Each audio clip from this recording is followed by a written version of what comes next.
இந்த புள்ளியோரை யாரோ சொன்னாங்க. மொத்தம் 8000க்கு மேல கொலைகள் போன 5 ஆண்டுகள்ல நடந்திருக்கு. பெண்கள் மேல இருக்க பாலியல் பலாத்காரம் 23,000 பேருக்கு மேல இதுவாய், குழந்தைகள் மேல இருக்கிறதும் 8000 சில்லற மாதிரி எடுத்து சொல்லியிருக்காங்க.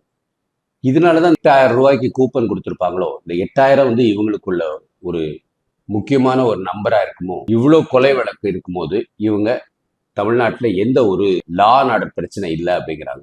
இது எங்கேயாவது மறைக்க முடியுமா? இதை இப்ப இருக்கிற ஒரு நவீன காலத்துல எல்லாமே ஏஐல போட்டா சர்ன்னு வந்துடுது. அப்ப அவ்வளவு தூரத்துக்கு தொழில்நுட்பம் ஜாஸ்தியா இருக்கு, மக்களுக்கு தெளிவு வந்திருக்கு.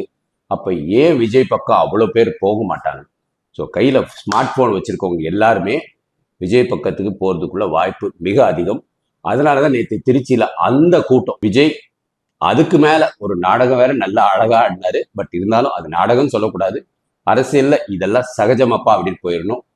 முட்டிக்கால் போட்டுட்டு தேவாலயத்துல போய் சாமி கும்பிட்டுருக்கிறாரு, மசூதிக்கு போயிருக்கிறாரு, கோயில்லையும் போய் அர்ச்சனை பண்ணியிருக்கிறாரு.